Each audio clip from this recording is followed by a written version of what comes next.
Welcome to the Upshot, Multi-World Disc Golf's podcast about the latest in the disc golf worlds. I'm the editor, Charlie Eisenhood. Joining me is Josh Mansfield on this Thursday, August 28th. No disc golf this weekend. We can all take a deep breath and get ready for the home stretch. D-Glow, GMC, MVP, USDGC, Tour Championship. Yep. All the heavy hitters coming up. But today we're not talking about what's coming up in the next month.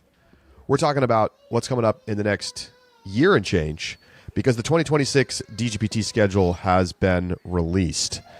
Josh, very interesting. We got some new events. We already knew about the New Orleans tournament. Mm-hmm. They're also bringing in a Charlotte tournament. They're compressing the European swing into a 4-event pack that does not overlap with any U.S. tournaments. Mm-hmm.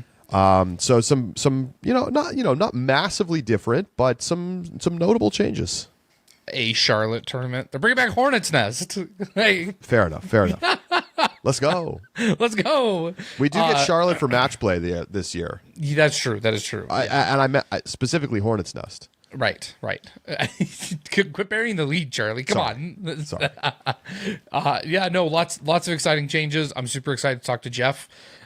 He's always got great insight, and I mean, I have thoughts. I want to talk after the interview, but I'm excited.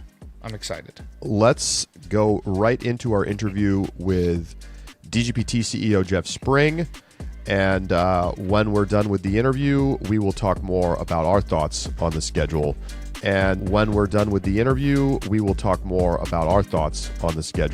Stay with us. It's the Upshot.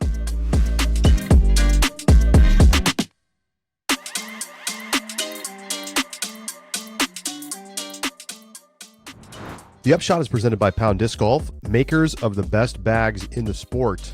Well, guess what? You can already get custom bags at PoundDiscGolf.com, but now you can get custom hats. Custom Pound Hat program has returned, featuring 2x2-inch PVC patches in a variety of new colors. They've got a bunch of different hat styles and colors as well. And there's a sewn-on Velcro loop receiver that's compatible with all of the mini Pound Ram patches. So you can mix and match patches to coordinate with your outfit, your Pound bag, your friends on the course, whatever you're looking for. So check it out over at PoundDiscGolf.com.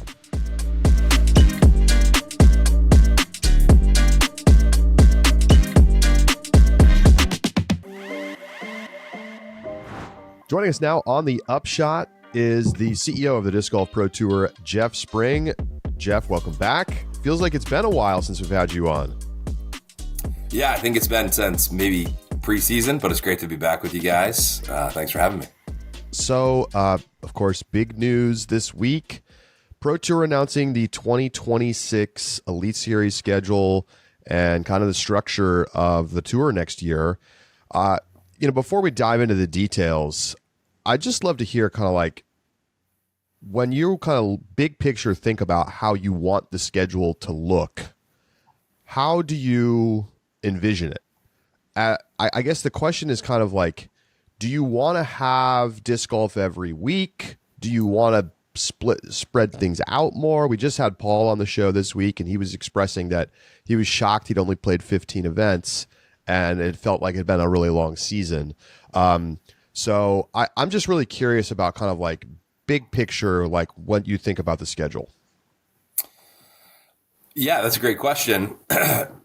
Generally, since 2023, we've been looking for bigger events where we can maximize spectators on site, the purses, engagement with the community, and what we're able to, stand up for spectator experience.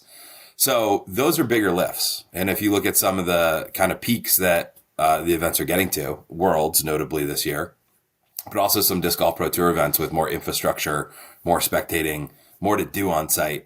It takes longer term planning, takes bigger budgets and more risk. So in general, we've gone from having more events to a little bit more of an every other week cadence. Sometimes we have 2 in a row or 3 in a row.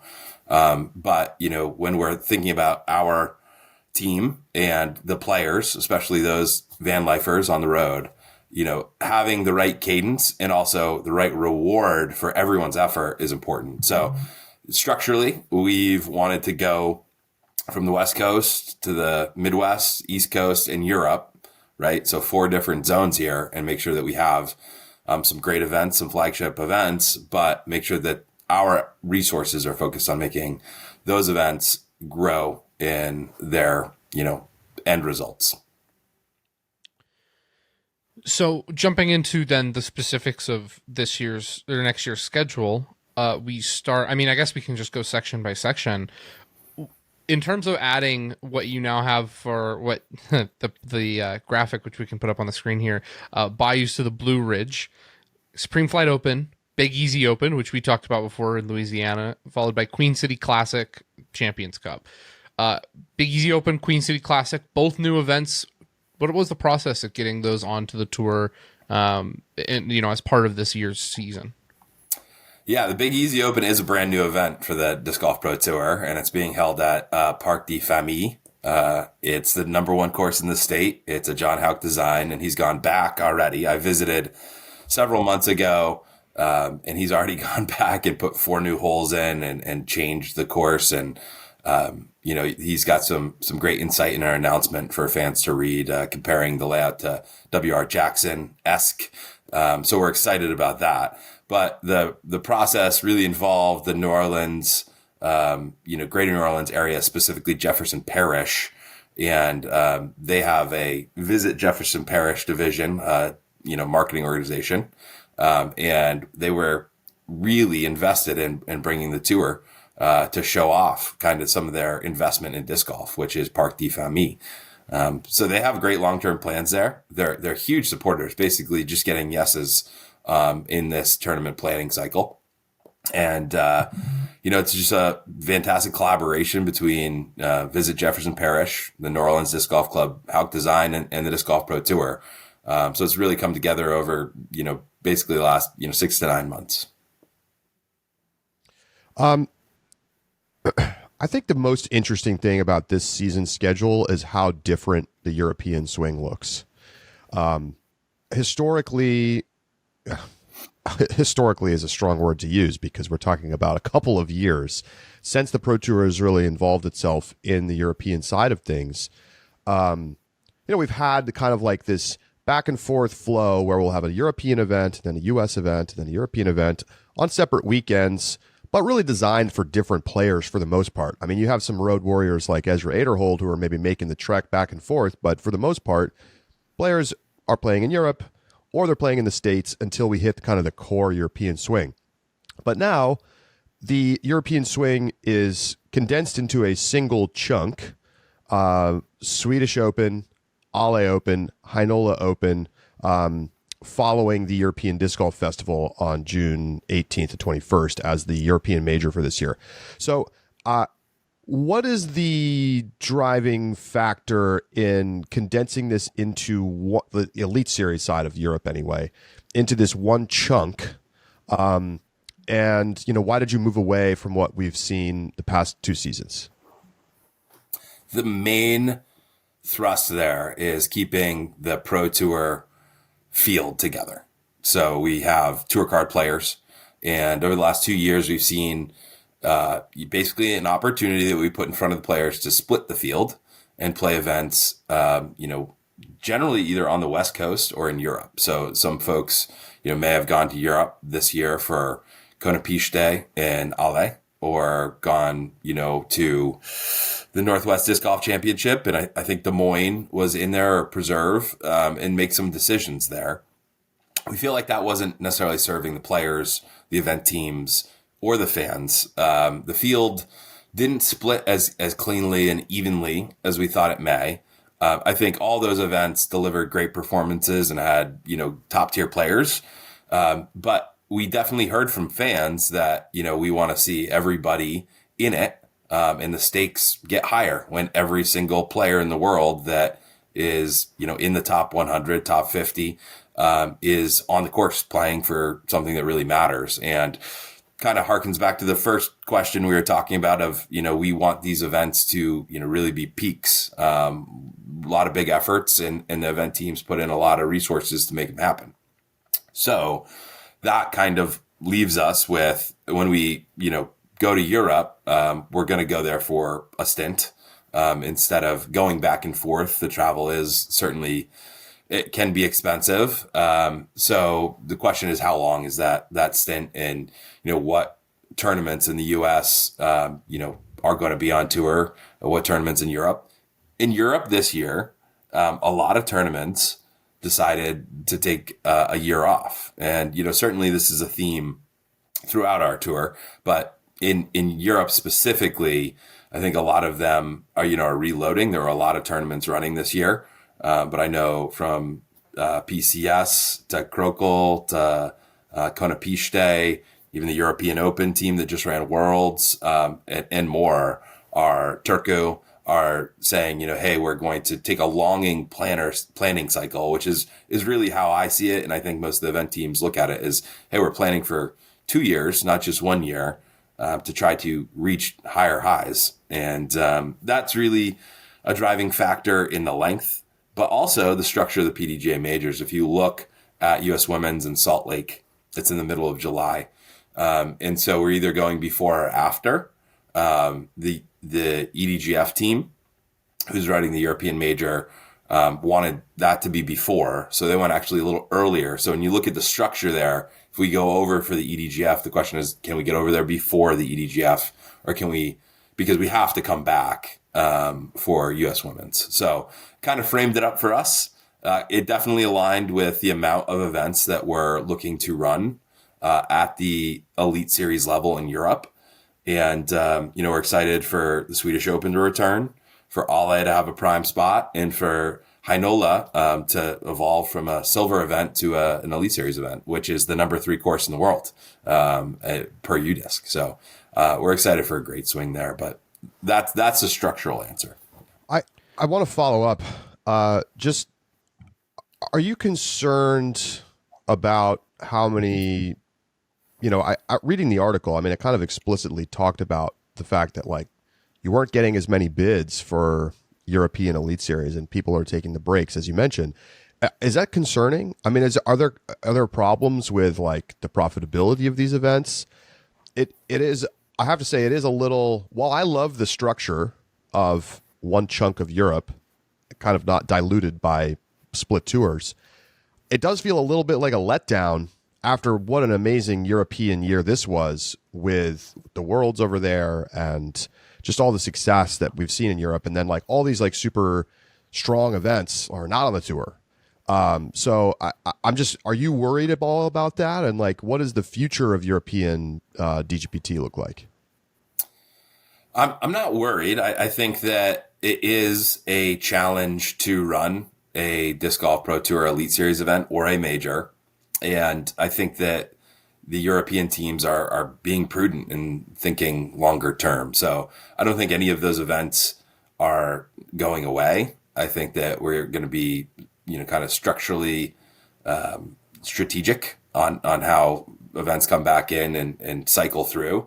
And I do think it kind of fits the amount of time, that we look to spend with the World Pro Tour field in Europe. I mean, while there are Europeans as part of this, top field in the world, they are a smaller percentage and they're growing. We do have Disc Golf Pro Tour Europe, which will have a schedule release later this year. We expect a number of events to be on that. And that's primarily for the top European players that are not in that world field, that are best in the world, but are looking to try their hand, thinking about going to some U.S. events. So I do think that the fact that we don't have 2 majors over there, it's going to be unavoidable that it's going to feel a little less, pomp and, excitement. But I don't think that that's a cost worry. If you are a European disc golf fan, I think that you're going to get a great swing, and that it's going to pop back up with some great events. And, already we see Worlds in 2029. So just looking ahead, I think it's in the theme of saying we're planning longer term. And, that will allow people to cycle through and really move the level of disc golf event up. And that should drive the pro side further. While media is a big deal in growth, the quality of the event, how many people come out, is a really big deal too. Like what the impact on their region, the community, country is, that drives growth as well. I have two questions that I want to ask about majors, recognizing that your answer might be, this just isn't us at all. But my suspicion is that there probably is some involvement vis-a-vis these kind of areas that I want to talk about. First, speaking about Europe, we know that, as you just mentioned, Worlds 2029 is going to be in Europe.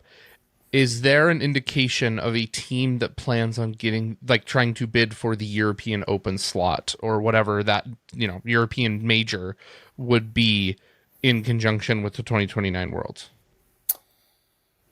So 2027, the European major is not awarded, and 2029.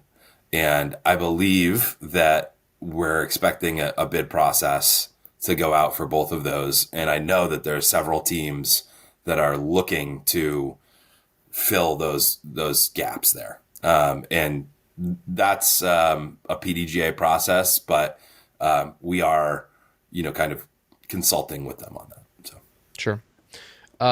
You spoke about getting back for the U.S. Women's Championship and how that kind of interacted with the end of the European swing.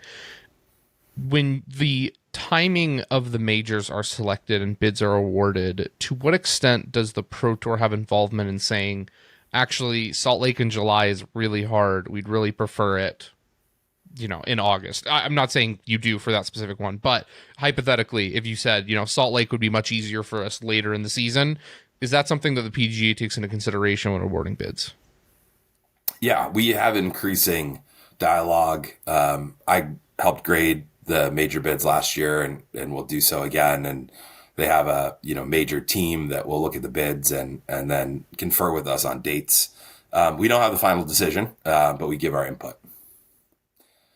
On the Salt Lake bid, I think it was the bid that won. And then the question was, when can they run it? Especially when you have a course that's at a high elevation. So, I think, like Worlds in Ogden and 2021 was able to go in June, which would have been ideal. That wasn't the case here. So it's just about, figuring out once we're back, how late does it make sense to be in Salt Lake and what can, the team there do. We gave our 2 cents on that, but, we're not the final decision maker. But it's definitely geographically challenging for sure. Mm-hmm. So. Charlie, you were talking when we were doing World Games about the a biathlon where you ski and disc golf. Did you consider downhill skiing, like alpine skiing and disc golf? No, I want a snow major. Let's go snow major. Put that in February and let's play down a ski resort in snow. I want ribbons taped to discs. And then there's stable for scoring, and then at the end, match play. My back in the day when I was still running the ski and ride school at Smugs and running the Smuggler's Notch operation, there was a marketing discussion about discs on lifts, and it's like throwing off the lift. Yeah, that's a good way for someone to fall off of the chairlift, I think. Well, exactly. I thought maybe not, but okay. The other big thing here is this new JomezPro series. Okay, so we've had the Silver Series, then we've had the Q Series, now we have the Jomez Series. I'd love to hear just kind of like your spin on what this is supposed to be, because it certainly feels like a response, a takeover of the Go Throw Tour concept we saw this season. Oh, okay. Yeah. I think, just to clarify, we still have the Q Series. Oh, sorry. And yeah, Charlie, come on. So we still have the Q Series. We have the Jomez Series. Got it. The Jomez Series for us is filling some of the needs that we have as a tour developmentally that the Silver Series was filling in. So in 2023, we decided, hey, we're not going to do the Silver Series anymore in 2024. And I think that year in 23, we had a like 40 something events, and we're going to shift to the qualifying series. The qualifying series is for up and coming pros, right? And so what we've heard the last 2 years from event teams is that they want to find their way back onto the Disc Golf Pro Tour. And a Q Series event, it's not designed for the top pros. It's not designed for ticketing. It's not designed to test an event. And even some events that are going into these longer planning cycles, are saying, we want a place to stay connected to the tour, right? And be able to say, hey, we have a great Elite Series event. We're going to have another great Elite Series event. We'd like a chance to keep connectivity, momentum, profitability going while we're reloading for a bigger planning cycle. So those are the needs it serves for us. I think that there are still a lot of gaps out there. And I would expect, I'm not sure, that Go Through is going to continue to fill those gaps.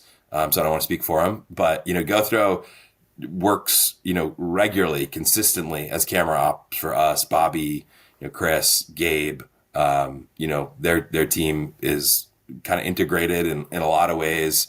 So I think that they'll continue, with their brand outside of the tour. And, I don't have any direct answers there, but I also think that they're trying something a little bit different. A lot of non-sanctioned events there, a little bit more casual, player interaction, which, the JomezPro Series will certainly have as well. But we're looking for obviously the events that we have. Cascade was a very exciting event, right? And it's at an Elite Series level. Our plan is to have Cascade come back right before Worlds in 2027 and have them, kind of have a really big chance to have a big Elite Series. So, that's on the JomezPro Series. And, we see that as above an A tier versus, a non-sanctioned, event. So, for us, it's listening to our event teams mostly. And then also, giving some of the legacy spots, we've had some conversations with the Fort and, maybe looking to add them. We'll see. It's a little teaser. I had some, I think we referenced De La as that type of course is an opportunity to put back on, and there's going to be some connectivity with points and that kind of stuff. So it's really just based about filling the needs of the Disc Golf Pro Tour. All right. If we go to the Fort, I need the Jomez team to understand there is a 5 highlight reel cap that you can throw the holy shot. I don't care where you use it, but it's only 5 times. And that is it. And so they need to make the decision where they want it, but that no more than 5 because I see the potential of a problem there. For the year, or because no, just at the Fort coverage. That's just at the Fort coverage per round. Right. per round. 9. Per Jomez video, you get 5 times the holy shot. Oh my goodness. Okay. JomezPro Series. What is the it mentions on here that you're looking to determine point amounts. Do you have a rough speculation of where you expect the points to be in the World Series? More of bonus points, not determinative. We're talking, we updated our point scale. So now a Disc Golf Pro Tour event this year is 150 points. We're talking something around, 20, 25 points if you win, maybe some appearance points. And if you make the cut, if you make the top 10, pretty broad, but mostly bonus. But, we expect to put a point series together for Jomez. And, there's other courses too that we, haven't traditionally been able to film. I know we've done a docuseries at Cactus Rock, Dylan Cease's property there in Tuscaloosa, places like that, perfect for this type of stuff. So, yeah. And then is there going to be an added cash minimum for the JomezPro Series? It's all A tier standard. So it's up to the event team. I think added cash this year was $3,000. We do expect that the event teams will put a a little bit more added cash in to entice players to come and play for larger purses. But, A tiers are, one of the biggest drivers of competition and growing to pro competition, especially regionally. And they have pretty high standards and players expect a lot. So I would guess that they're going to be really, high level events and then pop it with a little bit more cash. Yeah. Yeah. And the last thing I wanted to ask, just in terms of added cash, is added cash changing for Pro Tour requirements next season? Added cash is not changing. Okay. Or added cash will be the same next year. Yes. Minimums. Minimums. Right. Yeah. And I'll just say one thing on that is that I don't know that we had one event this year actually do the minimum. Everyone was above the minimum. So, it becomes almost a little less relevant, but, Sure. In general, yeah, we are keeping the minimums the same. Yeah. The start of the season is looking increasingly different, and we've had a real wholesale change from a few years ago when we started out west.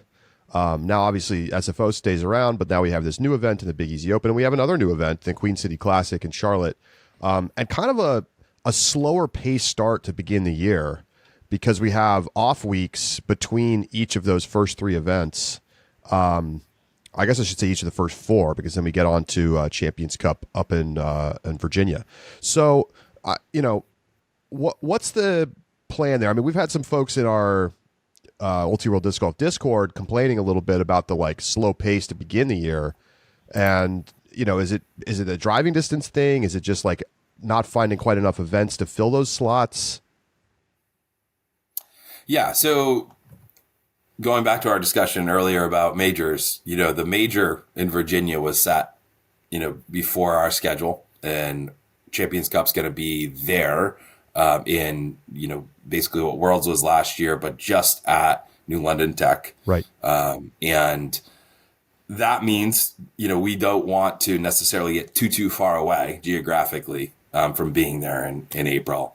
Not spend a lot of time, getting all the way across the country and coming all the way back. So then it does become, what events in the Southeast are ready to be, hey, at this bigger level. I don't think that it's out of the realm of possibility to have a JomezPro Series event in there, but we are bid driven, event team driven. We've taken it upon ourselves in many instances to develop regions or develop specific courses, cities. But we only have so much bandwidth in reality, and we have to live within that. So we don't have a full team, doing venue development and developing relationships with cities. So when we look at the level, again, trying to raise that level, raise added cash, raise spectator experience, spectators on site, that quality, we need, bids of teams that are looking to do that. We need the venue that fits with the geographical area, the city, the county, or the state. And honestly, we're all ears, we're open. When people pull together, whether it's, an event team and a business or a club, we're open to working with them. But it's hard, it is hard. So, it kind of fits in with our overall picture right now. I think, I get why people want, events maybe every week to start the year.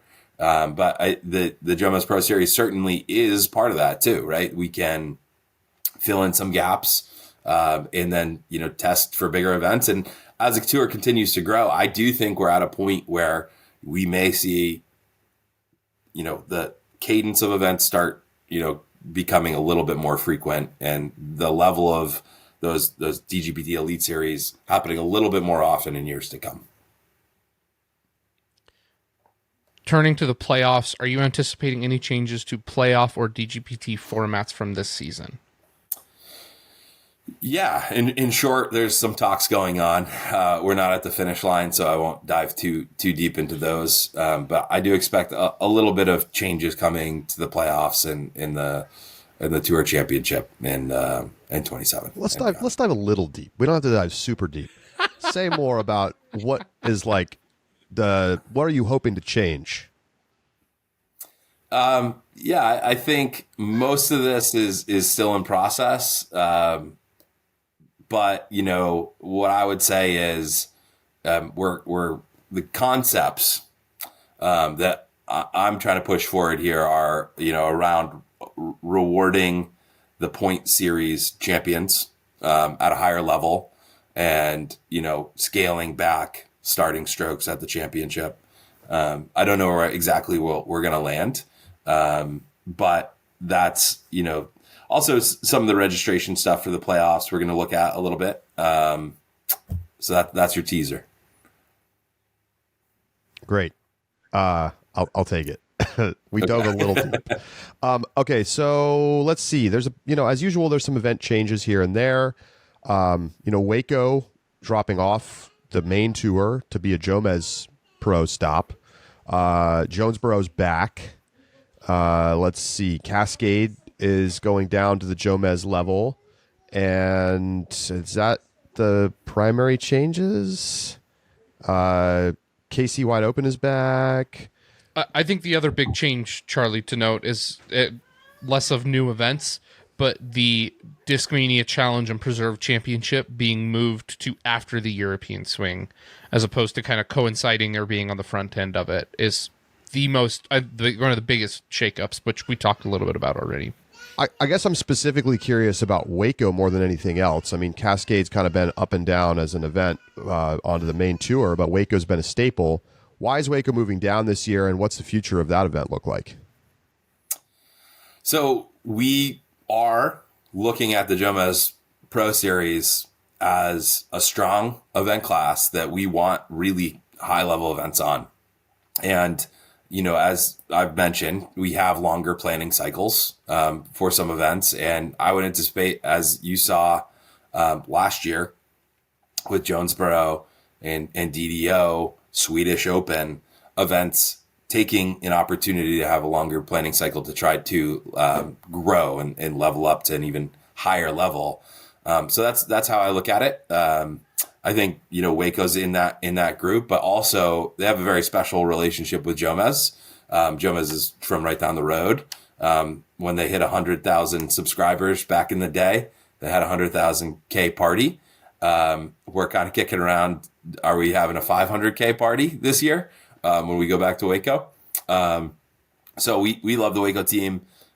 We anticipate it coming back as an Elite Series, finding, like for Texas 2 years ago, it was really cramped, and we got the feedback to spread it out a little bit more. But there's also other markets that are interested in coming on. We've been in Houston, we haven't been in Dallas Fort Worth, and I think that what we'll see is strategic decisions around which Texas events are going to pop. So there could be a year where Waco is the main hub of the Texas swing, and maybe multiple courses plus event. So long term, I think that Waco's not going to go away from the tour, and we really see this as a great way to start the JomezPro Series with a lot of alignment.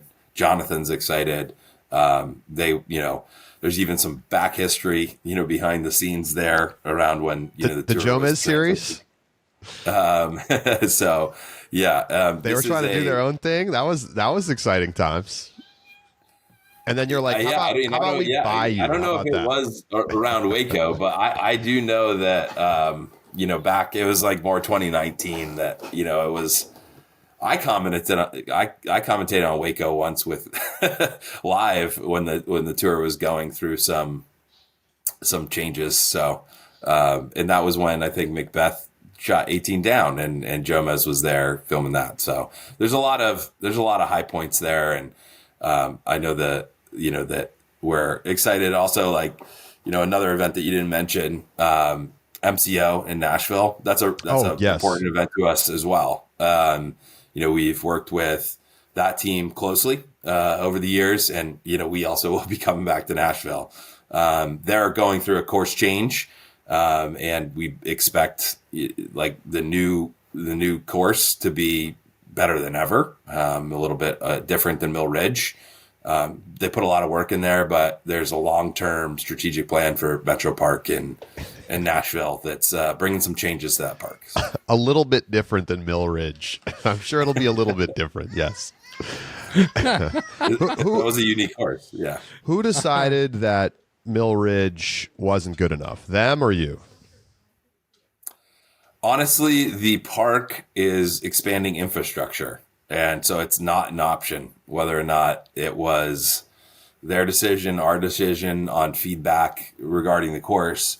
I think the course had come a long way, but I think us and the MCO team feel that there's a higher bar to reach, and it just needs maybe a different property. Ravenwood is being targeted, and right. already working hand in hand, trying to work with Visit Nashville, Metro Parks, the club, Zach and Jay there on site. And I think that there's really high level potential, but just like, some of the other events that are taking longer planning cycles, there's stuff to do that, you will not necessarily level up an event unless you take 18 months to do it. Right. You may need to do it infrastructure wise.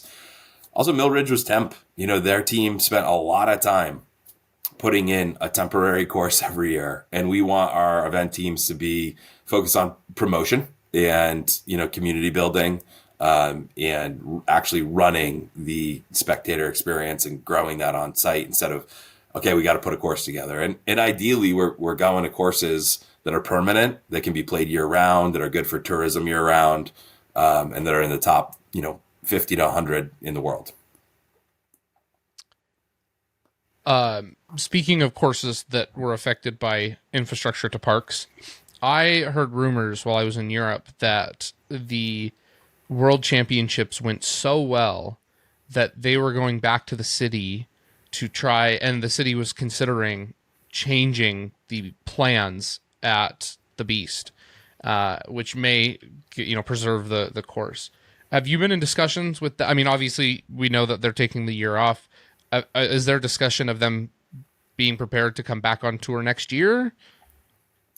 Or in 2 years, 2027? There are some discussions. I think that we have to see how the impacts affect both courses. There are actually impacts on both courses, with a train station at Tampere, with some parking expansion, maybe a pool at Nokia. I don't know the exact delays that are being reported, and I don't know if they're related to the success of the event, but I have heard that there may not be as much impact as originally, reported. And I do think that both venues will be available to, have events on long term. I know that there's been a shift in the major planning, and Estonia looks to have several events with the team in Tallinn, and I think that that's exciting. So we're certainly open to coming back and having a Disc Golf Pro Tour event, at the European Open courses. This is not really specific to the 2026 schedule, but the numbers on the broadcast out of Finland for Worlds were pretty amazing. I'd love to hear a little more from your side about what the feedback was from YLE, the broadcaster, what it means for broadcast rights in Europe, maybe specifically in Finland, in the future, and kind of how you're thinking about the, what is an emerging opportunity on the business side to monetize the broadcast on, a national level, at least in some Nordic countries.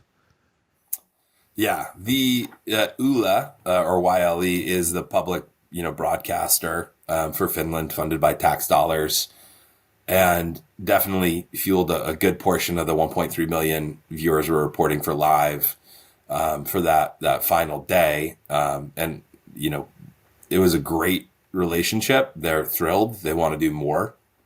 They're looking at mostly like championship, like the Finnish nationals type events. So in Finland, I think that we're talking about other big events nearby Finland as a possibility. like the European major. And then Telia is basically one of the two broadcasters we also work with for EDGF last year. Telia is a regional company, and we're approaching that relationship with the hope that we will be able to put more European event content on Telia. And Delphi is an Estonian broadcaster that would be, it seems, mostly interested in Estonian content. But the EDGF team has a great relationship with Telia in Estonia and Delphi, and have been a key there. But we've had a connection with the Norwegian public broadcaster, Swedish public broadcaster, and I think that basically, I don't know what a good comparison is in the US, obviously not necessarily PBS, but like a regional sports network like Nessun, is what we're working towards in the US for similar type distribution where, hey, this is a big event in your region and we can broadcast it to your, fan base. So I think that some of the success there hopefully will trickle over to the US as well. What have DGN subscriber numbers been like over the past, and the evolution this year? Is it still climbing? To what extent? Where are the numbers at? Yeah, the viewership continues to rise. I think subscriber numbers have been very similar the last few years, like ticking up slowly. And, we're looking to, basically put in some strategic growth plans to continue to invest in DGN and the audience and the app. And, the good thing is that viewership continues to grow, whether it's in-app or out-app. And we think that's a good sign for continued growth in the future. And, I think that in regards to outside distribution, we'll continue to strategize. Like we're happy and we think it's important. If we have opportunities, really, we're going to distribute, outside the app while continuing to serve subscribers. And so, we're getting excited to put together some advancements for next year publicly, and as well as, a new, pricing scheme and, updates to our packages, and that'll be coming in the off season. So. Where's your head at around where disc golf industry is right now? Have things stabilized? It feels like maybe it's stabilized, but I'm just curious, like how you're feeling, where things are compared to, 2 years ago, 1 year ago. I think that we're up this year. I think in general, the industry's up. What I saw was what most people are reporting on, which is obviously the pandemic spike, and then this churn where we do see new growth, but maybe either equal to or below the pace of the pandemic era stickiness. And so people are washing out while new people are coming in. I do think that for the most part, people have washed out that are going to wash out, and now we're, maybe back to a normal churn where we're seeing more growth than people leaving the sport in terms of players or viewers. And course development continues to ascend, which is a great barometer for where players and then viewers, right? Because if there's more courses, that's basically some of the core math structurally on the growth of disc golf. When there's more courses in an area, there's more players. And people going over to Finland in mass for Worlds really noticed that every single township has like 3 courses, a small beginner one, like a great 18-holer that's like got all the facilities that you would expect. I mean, and they are number 1 per capita, which is why they, deliver this awareness to drive on-site spectators. So that is a core growth metric that continues to go, and I think will continue to go. That's what's been driving, in a lot of ways, that 15 to 20% growth year over year for 40 years in the industry. And I think that is what we're stabilizing back into. Yeah, for instance, like viewership's up a bit, but what we're seeing, is that frankly, Disc Golf Network subscriber, is further down the funnel. There's a lot more people aware of disc golf. than Disc Golf Network subscribers. There's a lot more people that play disc golf than subscribe. So as that growth starts coming down the funnel, we're seeing growth at the bottom of the funnel tick back up, which are the bigger spends, like bigger trips, going to Worlds. There's a lot of Americans over at Worlds this year, which I think was a great, kind of bust off the top of, kind of a slow feeling of, getting back to growth. So yeah. And then the big thing that I'm really excited about is that event after event after event, they're beating their budgeted goals for spectators, and on site, which were slightly higher already. The goals were higher last year, but we're, 15, 20% up on ticketing and spectator turnout. So people are coming out and wanting to watch on site. And that's a great sign too. GMC's coming up. I'm sure that you are busy getting things ready for the Green Mountain Championship. Changes that are coming to that course, that tournament that we can expect. I feel like we typically know what we get. So any new updates that we should be aware of? Yeah, there are some changes. So Brewster's getting a couple new tees, a couple new pin positions, some tweaks. So I think it'll be playing a little bit tougher. We're also shifting some things on Fox back to kind of where they were, especially around 7 and 8. Looks like they'll go back into their traditional positions. So that will probably toughen up as well. I think that we've had perfect conditions, which has been great the last few years. And the scores have been low, especially on Fox. So, our response will be to, make some strategic changes there, and get scores a little bit worse, I would say. But, an exciting thing is that we've got an AM side coming back, which is, about to fill about 2 courses worth, right? So we'll have about 130 some odd players there. And we have 2 nights of Fall Fest, which has been a staple. 2 nights of live music, bringing back the band that played at Worlds called Rubble Bucket, which is actually a national touring act and a hit. And so excited to see, tickets ramping up there and people from across New England come in. And if you haven't got your tickets, get them now, for sure. Speaking of that, I'm going to make a shameless plug. We do have some early bird tickets for next year available now. And it's the best price you're going to find. So they're only going to go up from here. There's a limited quantity, dgpt.com/tickets. Of course, come to the GMC, but you can also get next year's schedules are available for tickets right now. European tickets, though, are dropping this offseason. JomezPro series tickets are dropping this off season as well. So we'll announce that. But if you want the US early bird tickets, they're available now, and they're, I think, already halfway sold. So act quickly. Okay, so what full event VIP passes, you buy one and you can go to any event? You got to pick. It's just for that event. So you pick your event, and what's on sale is full event VIP. So if you're coming for the full event, 4-day or 3-day, basically. Got it. Yeah, some are almost sold out for real. Really? I'm looking at it right now, yeah. MVP only has 18 tickets left. And there's only 5 tickets left for the Big Easy Open. People hyped. Why not? New Orleans? People are hyped. I mean, we expect a big turnout there, and they're even going to do, like the Visit Jefferson Parish is like, we're going to do a big crawfish boil for everybody. Oh my gosh! So they're bringing the hospitality. Yeah, it's going to be super sick.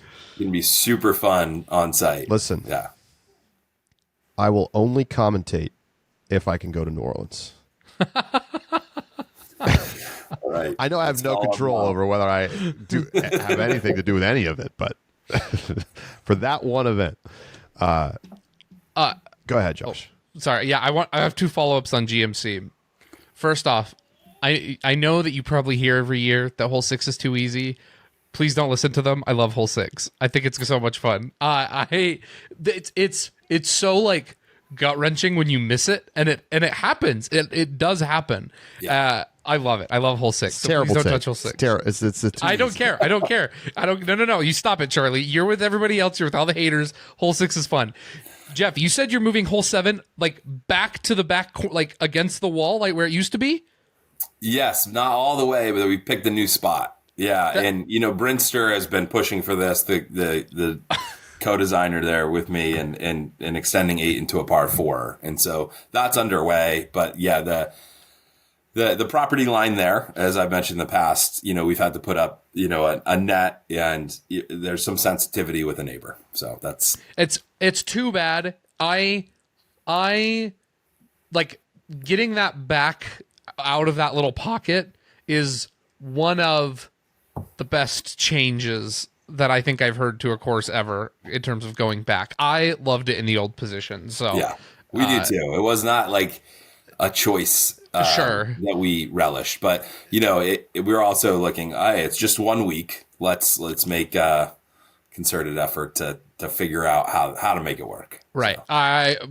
You very much appreciate it from my side. You said that and I was like, is that? And I had to go check the caddy book to make sure I knew what I was talking about. I'm thrilled. And I appreciate your feedback on hole 6. Sorry, Trey. I will always stick up for hole 6. How many more Jomez events do you expect to add besides the 3 that you already have? Yeah, it comes down a little bit to bandwidth too. Sure. So we're thoughtful about where they go, what the Jomez team, who has plans to make these things like, real fun and great on site. So their bandwidth matters. I think, I'd like to see, 5 to 6. So maybe double what we have, but, we could end up at 4 or 5, but I think in that range. But, like looking into the off season, there's a great opportunity, I think, to kind of put some stops in the winter and keep things going, and I think we'll kind of see what comes in. So if you are an event team or an LLC that wants to host a Jomez series, it is a stepping stone to Elite Series, and you can go onto dgpt.com/bids or email bids@dgpt.com. and say, hey, I'm interested in this, and see what it takes. There is a specific JomezPro, I think, form on there now that you can fill out and say, and that's back to like why we really need this. Like Silver Series was doing that for us, right? But there were a lot of other things that made that challenging. So we really needed that stepping stone where new events can come on. We can go places and check it out without the higher exposure of the full tent, the big show going out, so this is really key for us structurally. I was looking and I wasn't quick enough, so you're just going to have to inform me. A tier events. Okay. So A tier events are you allowed to use?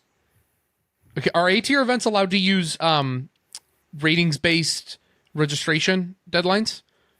Yes. Okay. So there's no issues in terms of making sure that the top pros who want to play the JomezPro events aren't going to have an issue registering. Yeah, that's right. Yeah. Okay. Well, yeah, we'll be announcing the final slate of events a little later, which will also have tickets on sale, which will also have registration information, and yeah, that'll be the finer details, somewhere around October. Okay. Awesome. Okay. We've done this before, and I didn't ask you at all about this beforehand, so I'm going to ask you on the air, and you can say no, it's fine. But we'd love to have you on to answer just some more questions from our subscribers in the Discord, like right after this. Do you have another 15 minutes? Yeah, absolutely. All right, awesome. So we're going to wrap up here, and I will tease that we're going to ask about the basket situation on the Pro Tour in the subscriber bonus segment inside the circle in the Discord. So just start thinking about your answer, Jeff. Thank you so much for joining us here on the main show, and good luck with the home stretch here of the season. Thanks for having me, guys. Jeff Spring will join us in the subscriber bonus, and we're going to take a break here, and we'll be right back.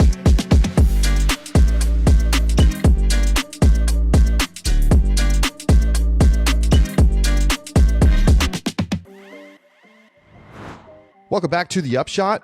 Thanks again to Jeff for coming on. Always appreciate him taking time out of his busy schedule to talk with us. Make sure you get yourself an Ultra World Disc Golf subscription. It's less than $5 a month.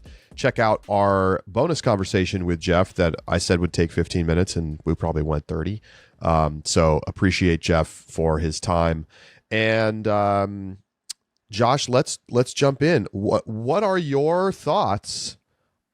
Given the context we got from Jeff on 2026 schedule. Yep, I have thoughts. Thought number one, I think that the JomezPro series is the perfect balance for keeping tournaments on the back burner and letting them kind of like simmer and stew if they're not going to be on the Pro Tour. The silver events required way too much resources and were valued so highly that it made it just a too big incentive for players to play. Jeff mentioned 40 events that one year. And it really was too much. And so I think the Jomez series is a perfect solution to that. I am over the moon thrilled about the no overlapping between Europe and the US tour side. It is, we literally just talked about that like a week ago. That was on my list of, I think this is a change that the tour needs to make so that there is no conflicting, there's no conflicts between US and European events. I think that change is phenomenal. The Texas swing down to one event. Oh my gosh. I never, if you'd told me that a few years ago, I never would have believed you. So we're down, and it's like the South is just represented in a way that is so much better and so much more diverse, and bringing on courses and new states and new tournaments. And I think that's a great fit. They've kept the staples at the end of the tour between, we've got Worlds in Michigan and then Idlewild, GMC, MVP, right? The staples are still there. Tournaments like Discmania Challenge in Des Moines and Ledgestone are going to have a little bit more space to breathe and are going to be able to have, I think, a lot more success because of that breathing room. And given that US Women's happens right before Ledgestone, I would expect the European FPO players to be over here to play Ledgestone as well. I think that this is, without a doubt in my mind, the best schedule that the Pro Tour has ever put together, and it's not even close. I feel like people are going to over focus on like the Jomez stuff and like, oh no, Europe, like what's going on? And like, I think there's reasonable concerns about Europe, but I would also say that like with the heavy emphasis on Europe this year, it is understandable that a lot of people are going to be like, I'm tired. Like we need a break. Yes. And you get some other events tried out. You kind of they're still figuring out how they want to approach Europe long run, because I think like it was like they overemphasized and spent money on it 2 years ago. And then, this year they had kind of this split concept, which I didn't like. I agree with pretty much everybody on the fan side. It was like, this sort of sucks. Like, it's nice to have the European events, but they don't feel that important when there's no strong players playing in them. And if you think about it, right, we were just talking about last week the PGA Tour changes and like things that they're talking about on how to, get the best players playing more together. And like that's literally what the Disc Golf Pro Tour is doing with this schedule. Yep. Like this ensures more time with the top players playing together. And obviously there's still going to be players who take time off. There may be players, Europeans in particular, who say, I'm going to go back over early and play a couple of the A tiers or the DGPT Silver Europe events, whatever, for lack of a better term for now. And that is what it is. It obviously impacts FPO more than MPO, but the schedule is less appealing to take that break than it used to be. And if people do take that break, given the schedule as it stands for next year, like the obvious spot to be skipping is going to be like essentially the West Coast swing. It's the West Coast swing. Yeah. But like Northwest Championship is 2 weeks before European Disc Golf Festival. So why not go play this wonderful Portland event that's going to be Worlds That's it. the following That's year? And then I dare players like fly back over, and then you can spend a whole month in Europe. Yep. And you don't even have to. I mean, you could play the major and then just take time off and skip the Pro Tour events in Europe. You could. So, look, there's not going to be a perfect solution that makes the players all play. But this is a much more compelling baseline schedule from a logistics standpoint, from an encouraging players to play these big events. And I feel like, with the exception of a couple of spots, we are getting a higher course quality than we've ever had on the elite side. Yep. Like, what are you complaining about on this tour? You said with the exception Austin? of a couple courses? What? Right, like Pennock, Sprinkle, maybe not my favorites, but Pennock's way better than it was, and Sprinkle is at least interesting. Yeah, I have come to become quite fond of Pennock, actually. I think Pennock's a lot of fun to watch. Fair enough. And then, so what are you complaining about on the U.S. side of the tour? The worst course might be Eureka, which is on the JomezPro. No, Eureka. My friend. Eureka, not Emporia. Eureka. Yes. Yeah. Sorry. He's a fraudulent Ledgestone fan, folks. I had on my brain the Champions Landing in Emporia. Yeah, I mean, hey, you want to put that on the Jomez? Fine. I don't care what you put on there. Here's the event. Turn your mic down a little bit. You turned it up for Discord, and now it's too loud. Sorry about that. All good. I just feel like, we have the combination. Like, this is feeling like the best events and largely the best courses that we've had in a while. Like, I agree. Cascade Challenge goes away. I'm not going to cry about it. No, Waco goes away. I mean, the event is fun, but let's be honest, the course is not really that exciting. Like, it was fun this year because it was so damn windy. Right. But, like, it's not the best. Yeah, it's not the best. Music City is gone. Bye-bye. And, like, I'm glad their hand was forced. Me too. Bye, Mill Ridge, and we're not going to miss you. Like, it's... Yeah. Honestly... I think the worst course on here to me is the Preserve. Yeah, you're right.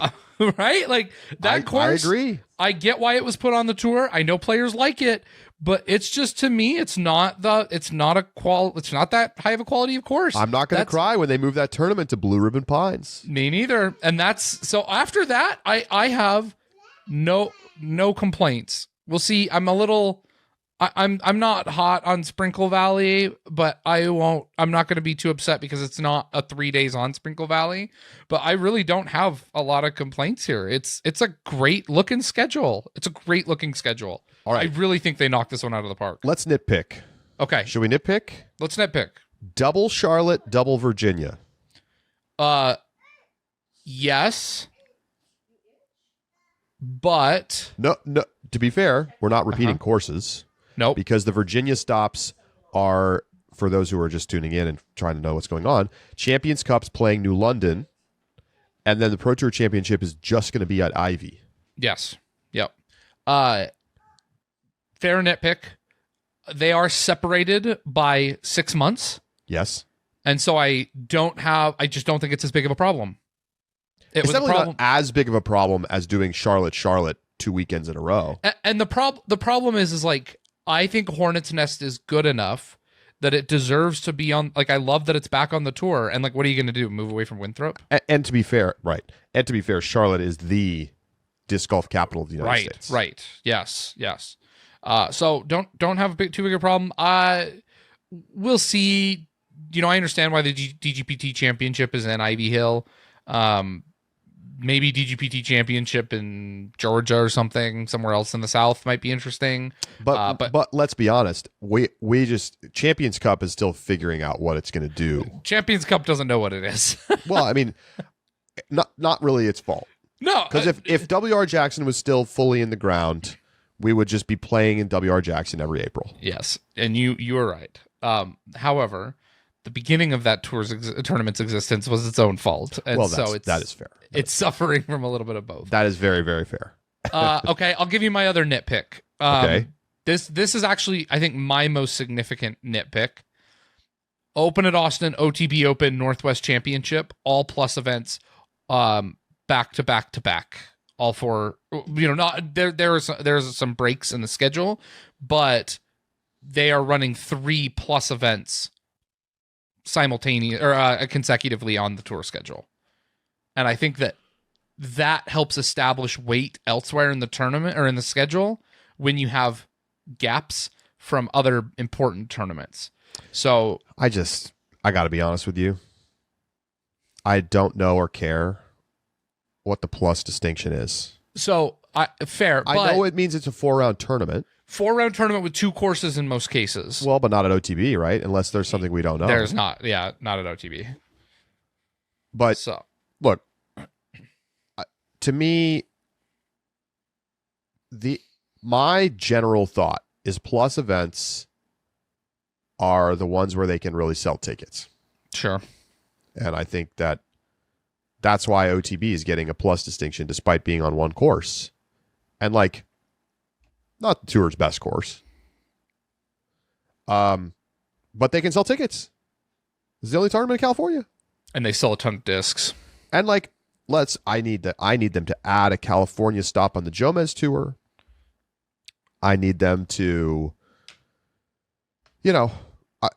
I think Jeff made it clear that they know they need to do more in California specifically. I mean, they said West Coast swing, but Oregon's got a tournament. Washington's got a tournament. We need a Southern California tour stop. And it's just a course thing, right? It's a course and space issue. I mean, there's a lot of people that live in Southern California. So, hey, if they wanted to do Jomez at, one of those old school Southern California par 3 fests, I would watch that. Yeah. Well, and I mean, they talked about De La too. I mean, that is the most natural fit for the Jomez.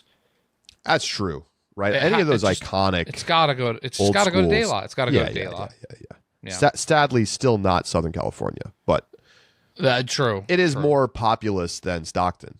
Right. And it just, I don't know. I really think that De La, it's sad that we don't have a tournament at De La right now.